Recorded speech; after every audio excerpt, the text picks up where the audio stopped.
welcome to the news. I am Victor Daniels. In the news, President Bola Tinubu is expected on Wednesday to attend the burial of 17 soldiers killed in Okwama communities of Delta State. The Nigerian Army has fixed a date for the burial of 17 soldiers killed while on a peacekeeping mission in Delta State.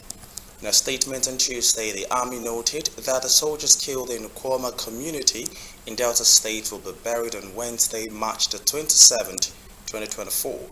President Bola Tinubu is scheduled to be the special guest of honor at the burial ceremony.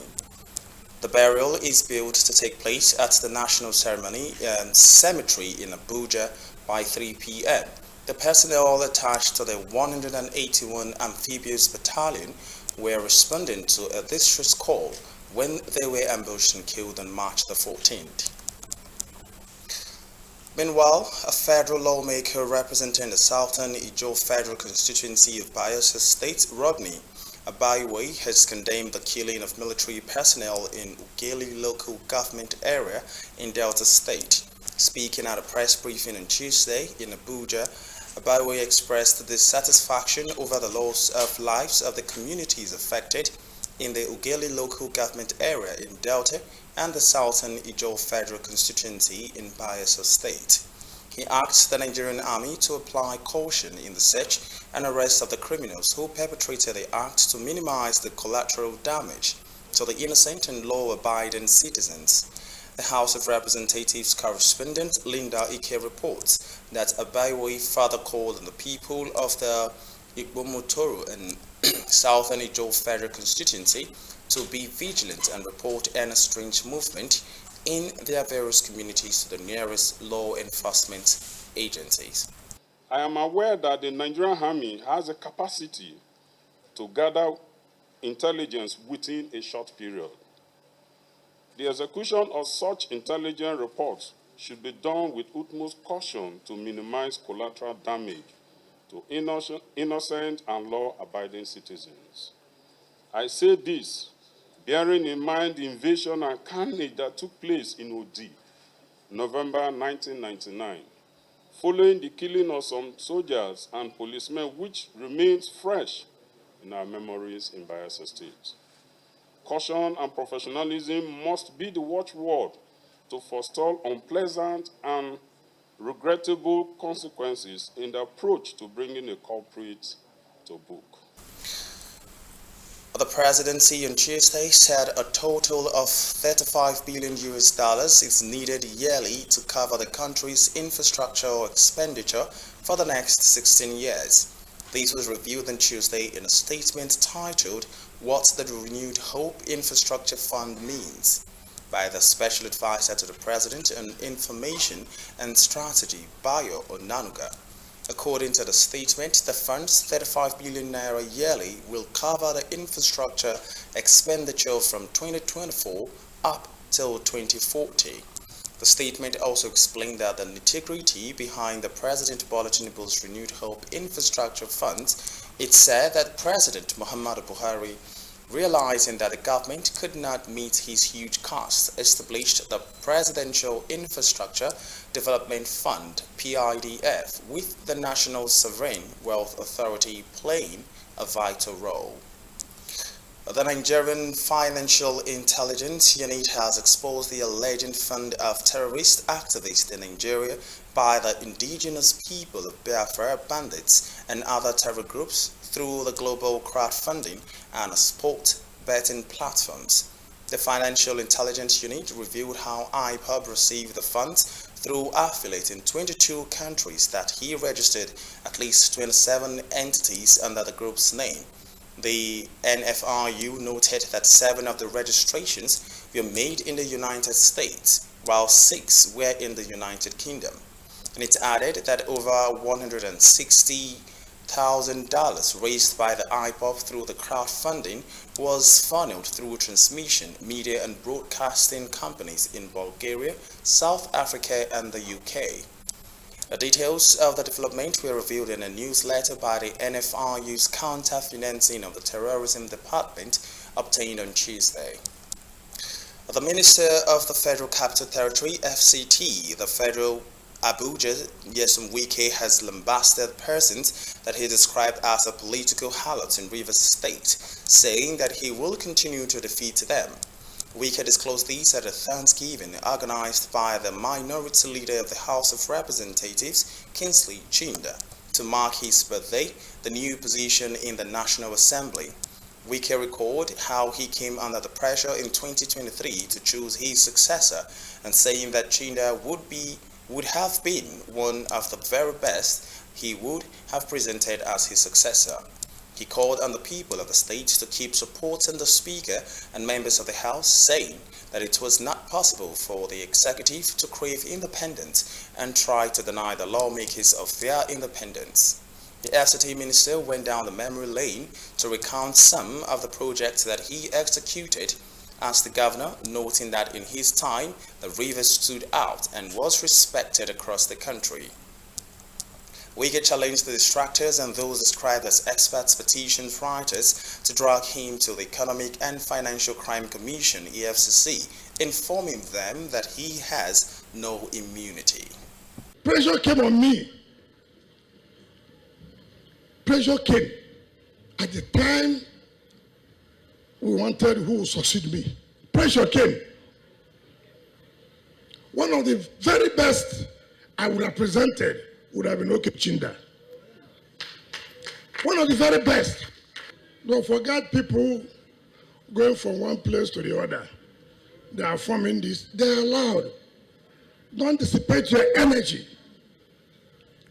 Don't worry yourself. The time will come, we will say, who knows the game? You play the game. Leave these political harlots. Leave these political challenges. I will continue to defeat them. The climate change and its attendant effect worldwide is once again exposing the Lagos state to expected and experience of more than normal amounts of rainfall during the year 2024 rainy season, with a total of 1,936.2 millimeters predicted rainfall. The State Commissioner for Environment and Water Resources, Tokunbo Wahab, stated these in Lagos on Tuesday at a media briefing to alert the residents of Lagos to climate patterns and its socio-economic implications for residents, to the Seasonal Climate Prediction (SCP) and the socio-economic implications for Lagos State. He said that the average annual rainfall amount predicted for 2024 is 1,936.2 millimeters, which is greater than the long-term average of 1,721.48 millimeters, with the onset date expected to be the first week of April and ceasing in the first week of December, with Elijah expected to have an onset date of 4th of April and the cessation date of the 4th of December, with a high annual amount of 1,900 mm rainfall. The Commissioner also warned the residents of low-lying areas to relocate whenever there is flooding incident, while frowning at the development and rights of way in Ogun, Osun, riverbanks and waterlands areas of the state. The Special Advisor on Environment, Olakunle Rotimi Akodu, advised residents to report any cases of drainage, blockages, dumping of waste into canals and other unauthorized places to the Residence Engineers and Zero Tolerance Office statewide, and motorists to observe to avoid the loss of lives and property during the rainy season. When people are brazen with a mindset of there are no consequences, it becomes an obedient state, where life becomes nasty, brutish, and short. What we are doing in the past few months is to press a reset button to insist that we, as a state, shall establish the right of way for our canals and our collectors. And we started that, and we're not stopping. In October, we did the quota. We're still on that quota, this 157, 156, 44, 44A. Last few weeks, we've been on into Apapa. We have 8 collectors. We are opening up the right of way. Because without even establishing the right of way, we can't clean the collectors. Let us respect our canals Don't mess it up with waste. Don't see it as a shortcut to empty your, where you can empty your waste. Clear the canals or the drainages, the ones that you're able to do. Where they need be, call the attention of the ministry, and we are always very ready to do the needful. They should please try and let us observe all of these quotes that we have always explained. Don't do this, don't do that. Do this, do that. Let the do's be observed. Let the don'ts also be refrained from. And meanwhile, the Lagos State Task Force, under the leadership of Chairman CSP Shola Jejeloye, has intensified its effort to enforce the ban on motorcycle operation, popularly known as Okada, in restricted areas across the state. The Director of Press and Public Affairs, Badion Abdurrahim, said in a week-long operation, a total of 470 motorcyclists were seized, marking a significant stride in the ongoing endeavor to safeguard motorists and maintain sanity on Lagos highways. The task force chairman, Shola Jejeloye, stated that most Okada operators seen riding their bikes believed that the ban would blow over and they would be allowed to creep back onto the highways, but this is not the case. The operation spanning various strategic locations including Bega, Fagba, Dokbemu, Iyanukbaja, Second Rainbow, Festac, First Gate, Lakija, Mile 2, Ilasun, Maroko, Lekki, Ikota, and Chevron resulted in the confiscation of 150, 120, and 250 motorcycles, respectively, from the areas. Jejeloye emphasized the unwavering commitment of the Lagos State government to eradicate Okada operations, aligning with the master plan outlined in the Themes Plus agenda of the state government. In another development, the Lagos Environmental Sanitation Corps/Checks, popularly known as KAI, on Tuesday says that 17 miscreants has apprehended and subsequently convicted by a Lagos magistrate court sitting at Bolade Oshodi for converting pedestrian bridges into the state to sleeping areas. KAI said that such action caused international damage to polycarbonate roofing sheets that meant to protect the pedestrian from sunshine and rain when using the bridges for their safety instead of crossing highways. In a statement, the head of public affairs unit of KAI, Ajayi Lukman, said that the Corps Marshal of the agency, Major Olani Olatubosun Cole, retired, made this closure while highlighting that the 17 suspects have since been convicted, were arrested under the Dokbemu Onilekere Airport Road and Keda along the pedestrian bridges of the state. The KAI boss expressed delight with the judgment as he added that it would serve as a deterrent to others to desist from sabotaging the government's properties for their frivolous gains, which stands in defiance to the state's criminal and environmental laws. Underscoring the need for the Lagosians to desist from the street trading, Cole warned the traders that to refrain from the displaying their wares for sale in traffic on gutters, setbacks, road verges, medians, curbs, just as he employed the Lagos residents to dispose refuse properly via approved PSP operators. In order to boost efficiency and mobility in their official activities, the chairman of Ikosi, Isheri Local Council Government Area, Princess Samiat Abolanle Bada, presented official vehicles to the management teams and head of unit department. Princess Samiat Abolanle Bada acknowledged the invaluable contributions to the key management team and head of departments for their great support and role play to move Ikosi Isheri LCDA forward. The council chairman and the gestures was due to their dedication at work, which has been instrumental in the success of the local government. The beneficiaries expressed a heartfelt gratitude to Princess Samiat for her unwavering support and provisions of their official vehicles, which will greatly enhance the mobility of official capacities. They deserve it. And I want to tell you that, like Yoruba adage, they used to say, to whom much is given, much is expected. And I want to advise them that they should be diligent. The more They should be productive the more, and they shall be committed to the job the more. And for our job in Ikosi Sherry to be more fruitful. They have been doing good, and I don't want them to relax. I feel so elated. I feel so happy, not just me, but the beneficiaries. It's wonderful feeling this way, you know, and especially in this Lenten season and Ramadan season too. It's a holy month that we've been working with our private cars, but she just did this so that we can, you know, get a relief from that, and we can use this to work. And apart from that, we should be very, you know, very honest, diligent in our job delivery. I feel good.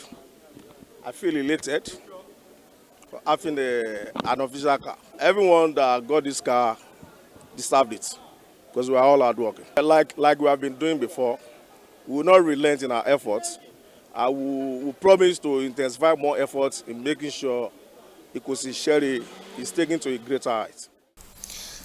The Lagos state government has called to intervene in the censored communal clashes to erupt between Olota of Oto and Ogbeluwa Onido to forestall peace in the community.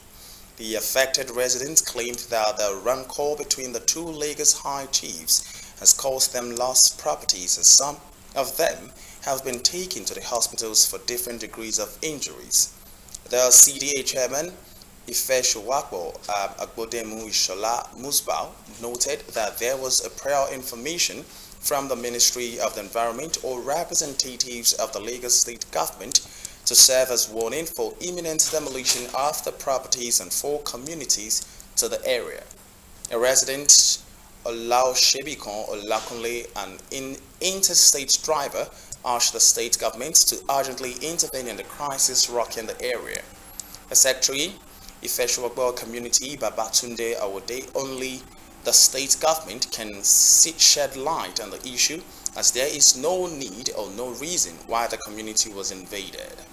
This very demolition, it caught all of us unaware, because we have done with court case in which the court told us that at least we should go and meet, or they leave us to live our life, since they are not ready to provide or nothing like mouse house anywhere in Lagos State. And we are not criminal. We are law-abiding citizens. So that is court pronouncement in 2013, March 5th, that either they leave us, or if they have anything to do in this community, we should sit together and fine-tune or maybe see way out. Because you had the information on phone that they have demolished our house. Unfortunately, you cannot see common pin to pick. Demolish without no information, without no contact anybody, both landlord, both tenant. So we are so surprised for what is happened in other Lagos State. When they want to do election, they came here for registration. After election, they came here for voting. It is the result of the voting and the apply of the what they call us for. Not have any information. Nobody gave us any information that they are coming to demolish here. No, from anything of that. The only information we have was 2 years ago that they want to do canal, and they came to mark the place that they give us just for 15 meters, and we've already demolished that 15 meters to them, and which we want the government to come. We need justice to come to our aid, to come and assist us, to come and help us, because now we are helpless. They just come for our help.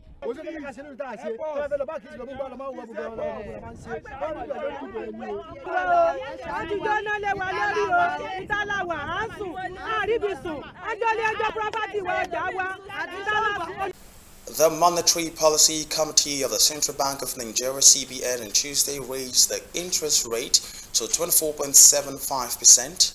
And the interest from the 22.75% after the 2-day Monetary Policy Committee MPC meeting raised its benchmark interest rate again by the 200 basis points.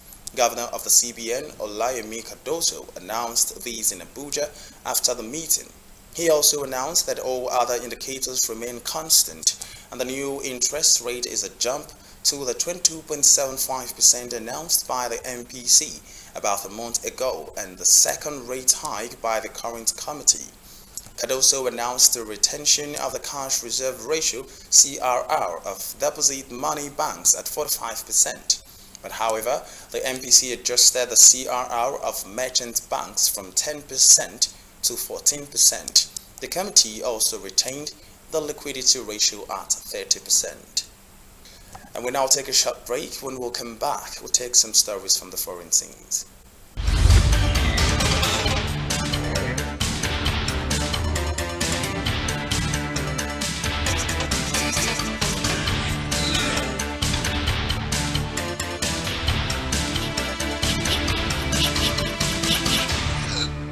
Welcome back. In the foreign scene, a major bridge in the U.S. city of Baltimore has entirely collapsed into the Patapsco River after being hit by a container ship. A video shows the bridge breaking up and quickly plunging into the water along with the vehicles and people. An aerial shot of the scene show that the ship wedged into the debris from the Francis Scott Key Bridge, which is 3 kilometers, that is 1.6 miles, long and part of the major highways. Rescuers are searching for at least 7 people. Authorities say that while 2 others have been pulled from the water. We'll now take a short break. When we'll come back, we'll take some stories in sport.